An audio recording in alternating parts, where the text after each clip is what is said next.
The gleaming halls of the Galactic University buzzed with excitement as students from across the known universe gathered for the annual interspecies exchange program. Among them was Blue, a young alien from the peaceful planet Waters, where the strongest wind barely rustled leaves and the highest waves reached only ankle height. Blue's transparent skin rippled with anxiety as he approached the orientation room. His 3 eyes blinked rapidly when he spotted his assigned study group: Red, a rock-like being from the crystal plains of stone, and Green, a floating gaseous form from the clouds of air. They were all classified as Level 1 species, evolving on the safest and most stable worlds in the galaxy. "Welcome, exchange students," announced Professor White, his 6 tentacles gesturing at the holographic display. "This year, we have a special addition to our program. For the first time, we will be studying data from a Level 12 Deathworld species." The room fell silent. Level 12 worlds were considered mythical, planets so dangerous that life shouldn't exist there at all. Blue's skin turned almost transparent with fear. "The species calls themselves humans," continued Professor White, "and their planet is known as Earth. We have recently established contact with them, though we keep our distance for safety reasons." Red's crystalline structure trembled slightly. "But Professor, how can anything survive on a Level 12 world?" "That's exactly what we're here to study," replied Professor White, his color shifting to a deep purple of academic excitement. "The humans don't just survive, they thrive. And over the next few cycles, you'll learn exactly how." The professor activated another hologram, showing a blue and green planet wrapped in swirling white clouds. "Earth experiences constant disasters that would destroy any of our civilizations. Massive temperature swings, powerful storms, volcanic eruptions, tectonic plate movements, and dangerous radiation from their star. Yet the humans consider this normal." Blue felt his study fluid turn cold. How could any species consider such chaos normal? But as terrifying as this information was, he couldn't help but feel fascinated. What kind of creatures were these humans? What secrets did they hold? And most importantly, what would they learn about themselves by studying such an extraordinary species? Little did Blue know, this was just the beginning of a journey that would challenge everything he thought he knew about life, survival, and the true meaning of strength. The next day, Blue and his classmates gathered in the virtual observation room. Their study pods connected to a massive screen showing recorded footage from Earth. Professor White floated at the front, his tentacles moving excitedly as he prepared the day's lesson. "Today," the professor announced, "we will witness actual humans in their natural habitat. Remember, this footage is real, though it may seem impossible to believe." The screen flickered to life, showing a scene that made Blue's skin ripple with horror. Humans were running, actually running, across the ground while heavy water fell from the sky. They weren't dissolving or screaming in pain. Instead, some were laughing. "This is called rain," explained Professor White. "It happens regularly on Earth, sometimes lasting for days. The water falls from great heights, yet humans consider this mild weather." Red's crystalline form sparkled with disbelief. "They let water hit their bodies? Wouldn't that erode them?" "Humans are mostly water themselves," said Professor White. "In fact, they need to drink it to survive." Green, who had been quietly floating nearby, suddenly condensed in shock. "They put the dangerous substance inside their bodies? Voluntarily?" The footage changed to show humans swimming in a large body of water. Blue felt faint. On his home world, entering water deeper than one's ankle was considered extreme sports. These humans were diving deep beneath the surface, staying under for minutes at a time. "But that's not all," continued Professor White. "Observe their resistance to temperature changes." The screen split to show 2 scenes, humans in white powder called snow, and humans on hot beaches under direct star radiation. In both scenarios, they seem to be enjoying themselves. Their bodies can function in temperature ranges that would kill most species, Professor White explained. They regulate their internal temperature through a process called sweating and can survive external temperature swings of over 100 degrees. The class watched in stunned silence as more footage played.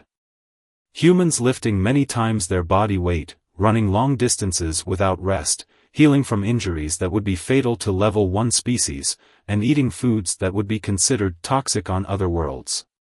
The most remarkable thing, said Professor White, his color deepening to an impressed violet, is that humans don't consider themselves particularly strong or resilient. They often write stories about meeting aliens who are more powerful than them. Blue raised a trembling appendage. Professor, if they don't think they're strong, what do they consider dangerous? Professor White's color shifted to a cautionary orange. That, Student Blue, is what makes humans truly fascinating. Their definition of dangerous would give any of us nightmares. In fact, their response to danger is perhaps the most terrifying thing about them. The professor paused, all 6 of his eyes blinking simultaneously. Because when humans encounter something dangerous, they don't run away. They study it, test it, and find ways to overcome it. Sometimes, they even turn it into entertainment. As the class ended, Blue couldn't stop thinking about these incredible creatures. How could any species evolve to be so resilient? And more importantly, what else would they learn about these remarkable humans? What he didn't realize was that the next lesson would reveal something even more shocking about Earth's inhabitants, something that would change his understanding of the universe forever. The third day of classes brought an atmosphere of nervous anticipation. Blue noticed that Professor White's usually bright color had shifted to a deep, serious gray as he prepared today's lesson. What we're about to discuss, the professor began, is perhaps the most frightening aspect of human biology. It's not their strength, their temperature resistance, or even their ability to survive toxic environments.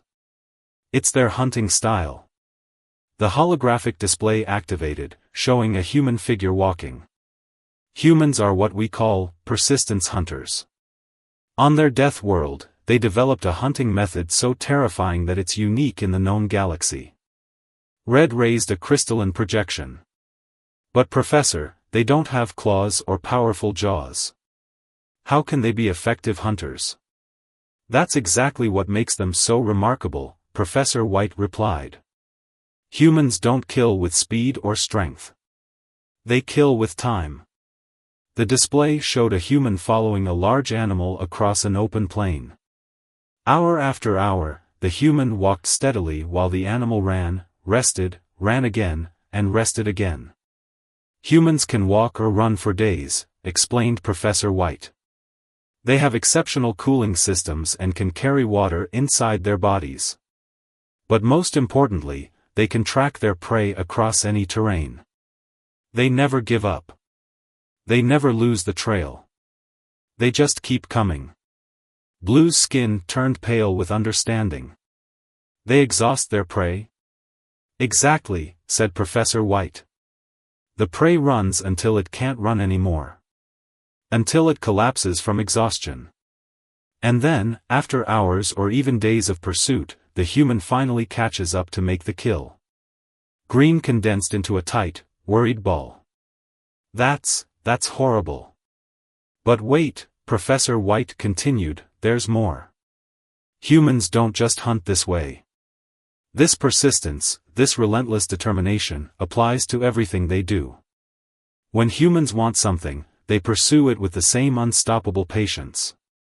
The display changed to show various human achievements, massive cities built over decades, space vehicles constructed after thousands of failed tests, medical advances achieved through generations of research. They called it scientific progress, Professor White explained. If something doesn't work, they try again. And again. And again. Sometimes for hundreds of years. They pass their knowledge down through generations, each one picking up where the last left off, pursuing goals that the original researchers won't live to see completed. Blue felt his study fluid grow cold. They hunt knowledge. They hunt everything, Professor White said solemnly. knowledge, resources, achievements, even entertainment.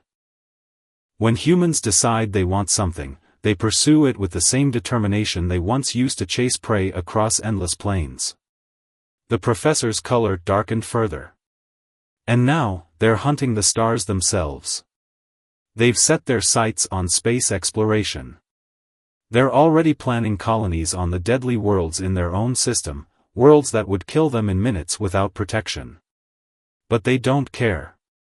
They'll keep trying, keep advancing, keep pursuing until they achieve their goal. The class sat in stunned silence as the implications sank in. These creatures, these humans, weren't just surviving on a death world. They had taken the very things that made their world deadly and turned them into advantages. For tomorrow's class, Professor White announced, prepare yourselves. We'll be learning about human pack behavior and their concept of friendship. And I warn you, it's even more remarkable than their hunting methods. As Blue left the classroom, he couldn't help but wonder, if this was how humans pursued their prey and their goals, what would happen when they finally reached the stars? What would happen when these persistence hunters turned their unstoppable determination toward galactic exploration? The answer, he suspected, would change everything. The fourth day brought new revelations that shook the alien students to their core. Professor White's color shifted between shades of blue and purple as he prepared to discuss human social structures. Today, he began, we'll explore something uniquely terrifying about humans, their ability to form bonds with almost anything. The holographic display showed various images, humans with different animals, humans caring for plants, and humans forming attachments to simple machines. Unlike most species, Professor White explained, humans can form deep emotional connections with creatures that aren't even from their own species. They take animals into their living spaces, give them names, and treat them as family. They call them pets. Red's crystalline structure vibrated with confusion. They let other species live in their homes? Even predators? Yes, said Professor White. In fact, they took one of their planet's most efficient killers, an animal called a wolf, and over generations transformed it into something they call a dog. Now these former predators willingly die to protect their human companions. Blue's skin rippled. They modified predators into protectors? It gets more remarkable, Professor White continued. Humans don't just bond with living things. They form attachments to objects, giving names to their vehicles, talking to their plants, and feeling emotional connections to simple robots. The display showed humans crying over broken machines, celebrating with their vehicles, and grieving for lost items. But most incredibly, Professor White's color deepened, is their ability to form bonds with complete strangers of their own species. Humans can meet another human and within hours decide to risk their lives to save them. Green expanded in surprise. That's not logical. No, it's not, agreed Professor White. But this irrational behavior made them stronger. When humans form groups, they don't just cooperate, they amplify each other's abilities. A human alone is dangerous. A group of humans is unstoppable. The display showed humans working together, building massive structures, fighting natural disasters, solving complex problems. They call it friendship and community, Professor White explained. These bonds drive them to achieve impossible things. A human will work harder, fight stronger, and endure more pain if they believe they're helping someone they care about. Blue raised a trembling appendage. Professor, are you saying their primary weakness, emotional attachment, is actually their greatest strength? Exactly, Professor White's color brightened. On their death world, they survived not by becoming cold and practical, but by caring deeply about each other. They formed communities, shared resources, and protected their weak instead of abandoning them. The professor paused, all six eyes blinking slowly. And now they're starting to form bonds with other species, not just Earth animals, but with alien life. They're eager to make friends across the galaxy. The class fell silent, contemplating the implications. These Deathworld creatures, capable of turning predators into allies and strangers into family, wanted to befriend the galaxy. For tomorrow's lesson, Professor White announced, we'll discuss perhaps the most terrifying thing about humans, their response to being told something is impossible. As Blue left the classroom, he wondered, if humans could turn wolves into loyal companions, what would they do with alien friends? The answer both thrilled and terrified him. Professor White's color was almost glowing as the 5th day of classes began. The alien students noticed an extra tension in the air, sensing that today's lesson would be especially significant. Let's discuss, the professor began, what happens when you tell a human something is impossible. The holographic display activated, showing various moments from human history. Every major human achievement began with someone saying it couldn't be done. Flying machines? Impossible. Space travel? Impossible. Instant global communication? Impossible. Yet humans achieved all these things and more. Blue watched in fascination as the display showed primitive human flying machines crashing again and again, but the humans kept rebuilding and trying. Most species, Professor White continued, accept their limitations. When faced with impossible tasks, they look for alternatives.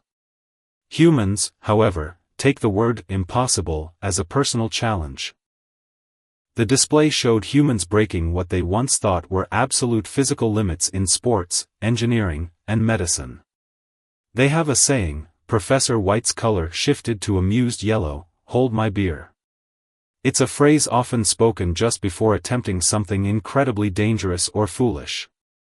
But remarkably, these attempts sometimes succeed. Red's crystalline structure sparkled with curiosity. But why take such risks? Because humans don't believe in absolute limits, Professor White explained. They believe everything is possible with enough time, effort, and determination. When faced with a wall, they don't look for a door, they make one. The display changed to show human medical achievements. They were told they couldn't cure certain diseases. So they spent centuries studying, experimenting, and refusing to give up until they found cures. They were told they couldn't survive in space. So they built machines to take them there, failing countless times but never stopping. Green condensed thoughtfully. They ignore safety warnings. No, Professor White corrected, they acknowledge the danger. They plan for it. But they refuse to let it stop them. In fact, they have another saying, safety third. The class looked confused, and Professor White explained, first they decide if something is worth doing. Then they decide if they can do it. Only then do they worry about making it safe. And somehow, this reckless approach led to some of their greatest innovations. The display showed humans exploring ocean depths, climbing impossible mountains, and venturing into space. Most terrifying of all, Professor White's color darkened, is what happens when humans work together on an impossible task. They can pool their resources, knowledge, and determination. They call it crowdsourcing and collaboration. Blue's skin rippled with understanding. They combine their persistence hunting instincts with their pack bonding? Exactly, said Professor White. When humans collectively decide something isn't impossible, they pursue it with the same relentless determination they once used to chase prey across the plains. But now, instead of one hunter wearing down one prey, it's millions of humans wearing down the boundaries of possibility itself. The professor's color shifted to a serious gray. For tomorrow's final lesson, prepare yourselves. We'll discuss what happens when humans face extinction-level threats. Their response to extreme danger is unique. As the class ended, Blue couldn't help but think, if humans refused to accept impossible challenges, what would happen when they fully reached the stars? What impossible things would they decide to do next? The answer would come sooner than any of them expected. The 6th day brought a change in Professor White's demeanor. His color was a deep, somber gray as he faced the class. Even the air in the room seemed heavier. Today, he began quietly, we discuss how humans respond to extinction-level threats. What they call apocalypse scenarios. The holographic display activated, showing various catastrophic events from Earth's history. Most species, when faced with extinction, either adapt or die. Humans do something else entirely. Blue's skin rippled with anticipation. What do they do, Professor? They fight back, Professor White said simply. When faced with an extinction-level threat, humans don't just try to survive, they try to win. The display showed humans preparing for various disasters, building underground shelters, creating seed vaults, developing emergency protocols. But here's what's truly terrifying, Professor White continued. Humans don't just plan for real threats. They imagine every possible way their species could die out and create plans to counter these imaginary threats. Red's crystalline structure vibrated. They imagine their own extinction. They call it disaster preparation, Professor White explained. They create stories about every possible way their world could end, then use these stories to prepare for real emergencies. They even turn these apocalypse scenarios into entertainment. The display showed clips of human movies about various disasters, asteroids, plagues, climate changes, alien invasions. When most species face extinction, Professor White said, they focus on saving themselves. Humans focus on saving everything, their history, their knowledge, their art, even species they've never met. They build arks not just for themselves, but for their entire planet. Green expanded in surprise. They try to save other species during their own extinction? Yes, Professor White's color shifted to an impressed purple. They have something they call the endangered species list. They actively work to prevent other creatures from going extinct, even while facing their own survival challenges. The professor paused, his tentacles moving slowly. But most remarkably, humans have a unique response to imminent death. When faced with certain doom, they become even more dangerous. The display showed humans fighting natural disasters, working together to save others while risking their own lives. They have a concept called going down fighting, Professor White explained. When death is certain, instead of accepting their fate, they try to achieve something meaningful with their final moments. They save others, share critical information, or try to ensure their species' survival. Blue's study fluid turned cold. They don't fear death? Oh, they fear it, Professor White corrected. But they fear failing their pack more. They fear letting down those they protect. They fear dying without purpose. The professor's color darkened further. Tomorrow, in our final lesson, we'll discuss what this all means for the galaxy. Because humans aren't just surviving anymore, they're reaching for the stars. And they're bringing all these terrifying traits with them. As the class ended, Blue thought about everything they'd learned. A species that turned extinction threats into preparation opportunities, that faced death with determination instead of acceptance, that tried to save everything they could even as their world ended. What would happen when such a species joined the galactic community? The answer would be revealed in their final lesson, and Blue suspected it would change the galaxy forever. On the final day, Professor White's color shifted through a rainbow of emotions as he prepared to deliver the last lesson. The alien students sat in tense anticipation, knowing this would bring everything together. We've learned about humans, the professor began. Their persistence hunting, their pack bonding, their response to impossible challenges, and their reaction to extinction threats. Now we must ask ourselves, what happens when they join the galactic community? The holographic display showed the current state of human space exploration. Humans are already planning colonies on the deadliest planets in their system. Mars, Venus, the moons of Jupiter, environments that would kill most species instantly. But humans see these death worlds as opportunities. Blue raised a trembling appendage. Professor, are you saying they want to colonize death worlds? Not just colonize, Professor White's color brightened. They want to transform them. They call it terraforming, changing entire planets to support life. They dream of turning dead worlds into gardens. Red's crystalline structure pulsed with disbelief. But that's impossible? Professor White interrupted. Remember what humans do with impossible things. The display showed human plans for space stations, planetary bases, and interstellar ships. They're not just reaching for the stars. They're reaching for the hardest challenges they can find. And here's what makes this truly significant for all of us. The professor's color deepened to a profound blue. Humans don't just want to explore space. They want to protect it. Their first instinct upon meeting alien life isn't to conquer or compete, it's to befriend and protect. Green condensed thoughtfully. Like they do with their Earth animals? Exactly, said Professor White. They're bringing their pack-bonding instincts to space.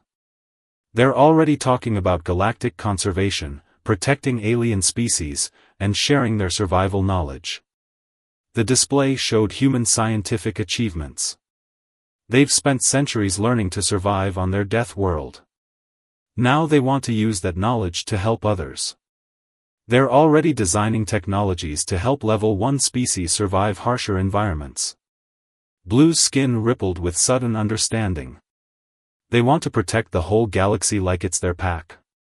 Yes, Professor White's color shifted to bright gold.